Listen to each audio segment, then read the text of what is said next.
Ողջույն սիրելի բարեկամներ։ Անցյալ դարի սկզբներին Մոսկովյան հորիզոնում երևացին Բաքվի մեծահարուստները, որոնց թվում եւ Մանթաշև եղբայրները։ Ես լսել էի Մանթաշյանի որդու Յոզեֆի մասին, գրում է Մարտիրոս Սարյանը։ Մոդայիկ անձնավորություն էր այդ ժամանակի Մոսկվայում, մեծ կարողության տեր։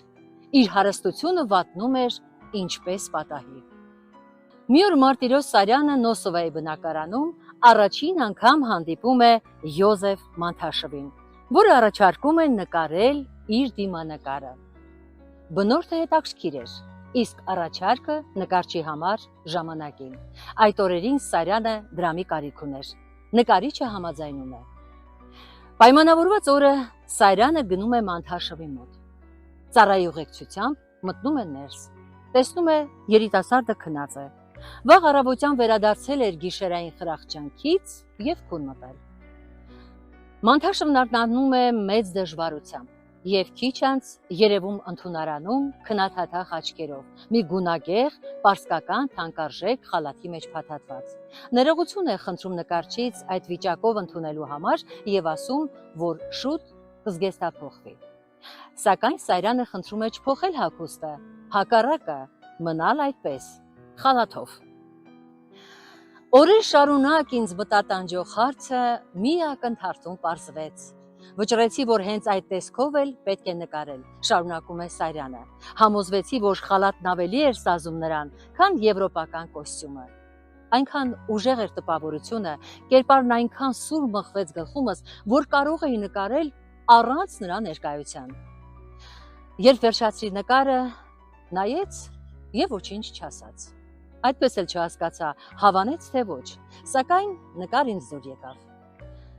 Մանթաշևը ներողություն խնդրեց, որ կար ժամանակով պետք է ինձ մենակ թողնի, ու գնաց։ Քիչ անց եկավ, սեղանին դրեց դրամով մի ծրար եւ ասաց, որ դա իմ հոնորարն է։ Պայմանավորվել էինք դիմանկարի վճարը 1000 ռուբլի։ Ինձ թվաց, որ այնտեղ պայմանավորվածից ավելի է։ Հաշվեցի եւ իսկապես հասանելիքի կրկնապատիկներ։ Սարյանը վերցնում է միայն 1000-ը, իսկ մնացածը թողնում է սեղանին։ Յոզեֆ Մանթաշևը խնդրում է վերցնել ամբողջ գումարը։ Սարյանը հրաժարվում է բավական կտրուկ։ 1926 թվականին կառավարությունն ինձ ուղարկեց Փարիզ, մտաբերում է նկարիչը։ 1928 թվականին այնտեղ բացվեց իմ անհատական ցուցահանդեսը։ Մի օր ինձ մոտեցավ բավական վատ հագնված մի մարդ։ Չեք ճանաչում, հարցրեց։ Ոչ, պատասխանեցի։ Աչքերը ծանոթ էին, բայց տեղը չբերի, թե ով կարող է լինել։ Մանթաշյանն եմ, Յոզեֆը, հանգիստ ասաց նա։ Ինձ նկարել եք, պատերազմի ժամանակ էր, հիշեցիք։ Իսկապես նա էր, շատ էր փոխվել։ Տխուր հայացքը դարձրեց պատին կախված նկարներին եւ ասաց. Շատ ուրախ եմ ձեր հաջողության համար։ Մոտեցավ, նայեց մի քանի նկար մոտիկից, մի ուրիշը հեռվից, մեկն ավելի ուշադրությամբ, մյուսը թեթևակի, ապա մոտեցավ ինձ եւ ասաց. Ինչ լավ կլիներ, եթե այն ժամանակ, երբ ինձ նկարում էիք, հպարտություն չանեիք եւ չհրաժարվեիք իմ առաջարկած ավել գումարից։ Մի պահ կանգ առավ, հետո շարունակեց. Այդ դեպքում հիմա իրավունք կունենայի բարոյական իրավունք իմ այս թշվառ վիճակում աջակցություն խնդրել ձեզնից։ Եվ չսպասելով պատասխանի,